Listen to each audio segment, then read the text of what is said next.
Hi, welcome back to C S channel.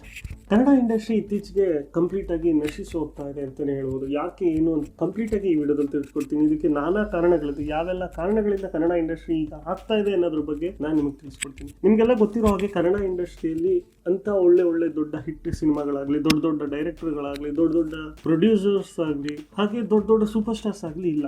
ಇದ್ರೂ ಕೂಡ ಅವರು ತುಂಬಾ ಕಡಿಮೆ ಸಿನಿಮಾಗಳನ್ನ ಮಾಡ್ತಾ ಇದ್ದಾರೆ. ಸೊ ಅದ್ರ ಬಗ್ಗೆ ಈ ವಿಡಿಯೋದಲ್ಲಿ ಹೇಳ್ತಾ ಹೋಗ್ತೀನಿ. ಯಾಕೆ ನಮ್ಮ ಕನ್ನಡ ಇಂಡಸ್ಟ್ರಿ ತುಂಬ ಲೋ ಅಲ್ಲಿದೆ, ಯಾಕೆ ನಮ್ಮ ಕನ್ನಡ ಇಂಡಸ್ಟ್ರಿ ತುಂಬ ಕೆಳಗಿದೆ ಬೇರೆ ಇಂಡಸ್ಟ್ರಿಗಳಿಗೆ ಹೋಲಿಸ್ಕೊಂಡ್ರೆ, ಹಾಗೆ ಯಾಕೆ ನಮ್ಮ ಕನ್ನಡ ಇಂಡಸ್ಟ್ರಿ ಅವನತಿಗೆ ಹೋಗ್ತಾ ಇದೆ ಅಂತ ಈ ವಿಡಿಯೋದಲ್ಲಿ ಹೇಳ್ತಾ ಹೋಗ್ತೀನಿ. ಸೊ ಅದಕ್ಕೂ ಮುಂಚೆ ನೀವಿನ್ನು ನನ್ನ ಚಾನಲ್ಗೆ ಸಬ್ಸ್ಕ್ರೈಬ್ ಮಾಡ್ಕೊಂಡಿಲ್ಲ ಅಂದರೆ ಹೀಗೆ ಸಬ್ಸ್ಕ್ರೈಬ್ ಮಾಡ್ಕೊಳ್ಳಿ, ಹಾಗೆ ಪಕ್ಕದಲ್ಲಿರೋ ಬೆಲ್ ಐಕಾನ್ ಕೂಡ ಪ್ರೆಸ್ ಮಾಡ್ಕೊಳ್ಳಿ. ಸೊ ಮೊದಲನೇದಾಗಿ ನಾನು ಕಂಡಂಗೆ ಕನ್ನಡ ಇಂಡಸ್ಟ್ರಿ ಫೇಲ್ಯೂರ್ಸ್ಗೆ ಏನು ಕಾರಣ ಅಂದರೆ ಅದು ಒಂದು ನಮ್ಮಲ್ಲಿರುವಂಥ ಸ್ಟಾರ್ ಹೀರೋಗಳು, ಸ್ಟಾರ್ ಅಲ್ಲ ಸೂಪರ್ ಸ್ಟಾರ್ ಹೀರೋಗಳು. ಸೊ ಪ್ರತಿಯೊಬ್ಬ ಸೂಪರ್ ಸ್ಟಾರ್ ಹೀರೋಗೂ ಕೂಡ ತುಂಬಾ ಅಂದರೆ ತುಂಬ ಕಡಿಮೆ ಸಿನಿಮಾಗಳನ್ನ ಮಾಡ್ತಾ ಇದ್ದಾರೆ.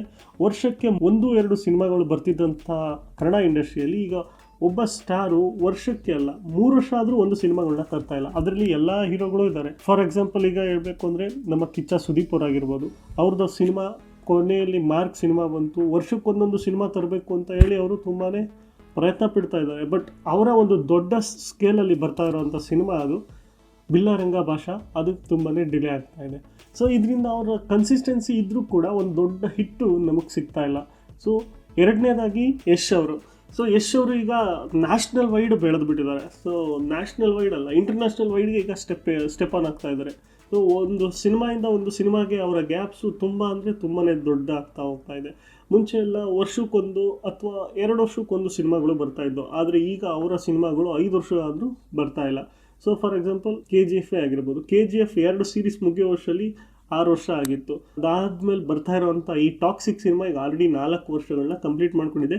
ಇನ್ನೂ ಕೂಡ ಇದರ ರಿಲೀಸ್ ಡೇಟು ಕನ್ಫರ್ಮ್ ಆಗಿಲ್ಲ. ಸೊ ಹೀಗಾದರೆ ಕನ್ನಡ ಇಂಡಸ್ಟ್ರಿ ಹೇಗೆ ಬೆಳೆಯುತ್ತೆ?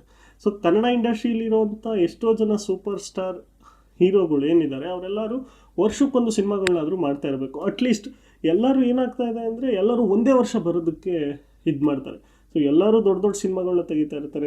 ಈ ವರ್ಷದಲ್ಲಿ 2 ಸಿನಿಮಾಗಳು ರಿಲೀಸ್ ಆದರೆ ನೆಕ್ಸ್ಟ್ ವರ್ಷ ಇನ್ನಿಬ್ಬರು ಸಿನಿಮಾಗಳು ರಿಲೀಸ್ ಆದರೆ ಸೊ ಇಂಡಸ್ಟ್ರಿ ಕನ್ಸಿಸ್ಟೆನ್ಸ್ ಆಗಿ ಹೋಗ್ತಾ ಇರುತ್ತೆ, ಒಂದೊಳ್ಳೆ ಹಿಟ್ ಸಿಗ್ತಾ ಇರುತ್ತೆ, ಇಂಡಸ್ಟ್ರಿಗೆ ಒಂದೊಳ್ಳೆ ಬ್ಯಾಕಪ್ ಇರುತ್ತೆ. ಆದರೆ ಏನಾಗ್ತಾ ಇದೆ, ಎಲ್ಲ ಸಿನಿಮಾಗಳು ಒಂದೇ ವರ್ಷ ಬರ್ತವೆ, ಎಲ್ಲ ಸಿನಿಮಾಗಳು ಒಂದೇ ಸಲ ಶುರುವಾಗಿ ಒಂದೇ ಸಲ ಎಂಡ್ ಆಗ್ತಾ ಇದ್ದಾವೆ. ಸೊ ಈ ರೀತಿಯೇ ಆದರೆ ಕನ್ನಡ ಇಂಡಸ್ಟ್ರಿ ತುಂಬ ಕೆಳಗಡೆ ಹೋಗೋದ್ರಲ್ಲಿ ಯಾವುದೇ ಅನುಮಾನ ಇಲ್ಲ. ಎಲ್ಲೋ 4 ವರ್ಷಕ್ಕೋ 5 ವರ್ಷಕ್ಕೋ ಒಂದು ಸಿನಿಮಾ ಹಿಟ್ ಆಗೋದಕ್ಕಿಂತ ವರ್ಷ 1-2 ಸಿನಿಮಾಗಳು ಹಿಟ್ ಆಗ್ತಾ ಇದ್ರೆ ಸೊ ಆಗ ಇಂಡಸ್ಟ್ರಿಯಲ್ಲಿ ಕನ್ಸಿಸ್ಟೆನ್ಸಿ ಇರುತ್ತೆ, ಒಂದೊಳ್ಳೆ ಹೆಸರಿರುತ್ತೆ, ಸಿನಿಮಾಗಳು ಹಾಗೆ ಬರ್ತಾ ಇರ್ತವೆ. ಸೊ ಹೊಸಬ್ರಿಗೂ ಅಷ್ಟೇ, ಹೊಸದಾಗಿ ಸಿನಿಮಾ ಮಾಡಬೇಕು ಅಂದ್ಕೊಂಡಿರೋರ್ಗೂ ಅದೊಂದು ಇನ್ಸ್ಪಿರೇಷನ್ ಆಗಿರುತ್ತೆ. ಕನ್ನಡ ಇಂಡಸ್ಟ್ರಿಲಿ ಒಂದೊಳ್ಳೆ ಹಿಟ್ ಇದೆ, ಒಂದೊಳ್ಳೆ ಚಾನ್ಸ್ ಸಿಗುತ್ತೆ ನಮಗೂ ಅಂತ ಅಂದ್ಕೊಂಡು ಸಿನಿಮಾಗಳನ್ನ ಮಾಡ್ತಾ ಹೋಗ್ತಾರೆ.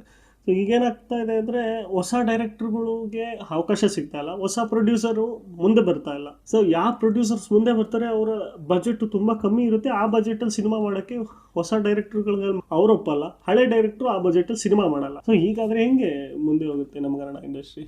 ಸೊ ನಾನು ಕಂಡ ಹಾಗೆ ಈಗ ಯಾವುದೇ ಸಿನಿಮಾ ಪ್ರೊಡ್ಯೂಸರ್ಸ್ ಆಗಲಿ, ಈಗ ಆಲ್ರೆಡಿ ಇಂಡಸ್ಟ್ರಿಯಲ್ಲಿ ಸ್ಥಾನ ಪಡ್ಕೊಂಡಿರುವಂಥ ಡೈರೆಕ್ಟರ್ಸ್ ಆಗಲಿ, ಪ್ರೊಡ್ಯೂಸರ್ಸ್ ಆಗಲಿ ದೊಡ್ಡ ಮಟ್ಟದ ಸಿನಿಮಾಗಳನ್ನ ಮಾಡ್ತಾ ಇದ್ದಾರೆ. ಫಾರ್ ಎಕ್ಸಾಂಪಲ್ KVN ಸಿನಿಮಾ ಆಗಿರ್ಬೋದು, ಹೊಂಬಾಳೆ ಸಿನಿಮಾ ಆಗಿರ್ಬೋದು, ಇವರೆಲ್ಲ ತುಂಬ ದೊಡ್ಡ ಸಿನಿಮಾಗಳನ್ನೇ ಮಾಡ್ತಾ ಇದ್ದಾರೆ. ಬಟ್ ಅವ್ರ ಕೆಳಗಡೆ ಇನ್ನೂ ಸುಮಾರು ಸಿನಿಮಾಗಳು, ಸಾವಿರಾರು ಸಿನಿಮಾಗಳು ರಿಲೀಸ್ ಆಗ್ತಾ ಇದ್ದಾವೆ. ಬಟ್ ಅಂಥ ಸಿನಿಮಾಗಳಲ್ಲಿ ಯಾರೂ ಅವಕಾಶಗಳನ್ನ ಕೊಡ್ತಾ ಇಲ್ಲ. ಹಾಗೆ ಹೊಸ ಡೈರೆಕ್ಟ್ರುಗಳು ಸಹ ಯಾರೂ ಸಿನಿಮಾ ಇಂಡಸ್ಟ್ರಿಯಲ್ಲಿ ಸಸ್ಟೈನ್ ಆಗೋಕ್ಕಾಗ್ತಾ ಇಲ್ಲ. ಒಂದು ಸಿನಿಮಾ ಮಾಡಿ ಮತ್ತೊಂದು ಸಿನಿಮಾಗೆ ಅವ್ರು ಕೊಡುವಂಥ ಬ್ರೇಕ್ ಆಗಿರ್ಬೋದು, ಅಥವಾ ಕನ್ನಡ ಇಂಡಸ್ಟ್ರಿಯಲ್ಲಿ ಅವ್ರನ್ನ ಕಾಲೆಳೆಯೋ ಜನಗಳಾಗಿರ್ಬೋದು, ಯಾರೋ ಒಂದು ಒಳ್ಳೆ ಸಿನಿಮಾ ತೆಗೆದ ತಕ್ಷಣ ಅವನ್ನ ಕಾಲೆಳೆಯೋ ಜನ ಕೂಡ ತುಂಬ ಕಾಯ್ತಾ ಇದ್ದಾರೆ.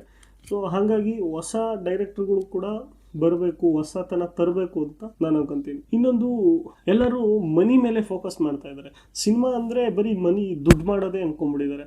ಮುಂಚೆ ಎಲ್ಲ ಒಂದೊಂದು ಝೋನ್ಗೆ ಅಥವಾ ಒಂದು ಝೋನ್ ವೈಸು ಸಿನಿಮಾಗಳನ್ನ ಮಾಡ್ತಾಯಿದ್ರು. ಮಕ್ಕಳು ಸಿನಿಮಾ ಬರ್ತಿತ್ತು, ಕಾಮಿಡಿ ಸಿನಿಮಾಗಳು ಬರ್ತಿತ್ತು, ಒಂದು ಫ್ಯಾಮಿಲಿ ಎಂಟರ್ಟೈನ್ಮೆಂಟ್ ಸಿನಿಮಾನೇ ಬರ್ತಿತ್ತು, ಇನ್ನೊಂದು ಎಲ್ಲ ಕಾಲೇಜ್ ಹುಡುಗರಿಗೆ ಅಂತಲೇ ಒಂದು ಸಿನಿಮಾಗಳು ಬರ್ತಾಯಿತ್ತು. ಈಗೆಲ್ಲ ಆಗಿಲ್ಲ, ಎಲ್ಲರೂ ದುಡ್ಡು ಮಾಡೋಕ್ಕೆ ನಿಂತಿದ್ದಾರೆ. ಯಾವುದೇ ಸಿನಿಮಾ ನೋಡಿದ್ರು ಅವ್ನು ನೋಡಿ ಇವ್ನು ನೋಡಿ ಅದು ಮಾಡು ಇದು ಮಾಡು, ಬಾಂಬು ಬ್ಲಾಸ್ಟು ಇಂಥವೇ ಆಗ್ತಾ ಇದ್ದಾವೆ.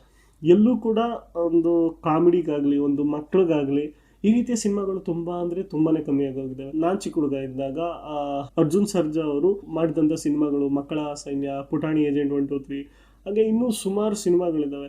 ಅವನ್ನೆಲ್ಲ ನೋಡ್ತಾ ಇದ್ದರೆ ಈ ಕನ್ನಡ ಇಂಡಸ್ಟ್ರಿ ಮೇಲೆ ತುಂಬ ಒಂದು ಗೌರವ ಇರ್ತಿತ್ತು. ಯಾವ ಥರ ಎಲ್ಲ ಸಿನಿಮಾಗಳು ಮಾಡ್ತಾರೆ, ಮಕ್ಳಿಗೋಸ್ಕರ ಸಿನಿಮಾ ಮಾಡ್ತಾರೆ ಅನ್ನೋ ರೀತಿ.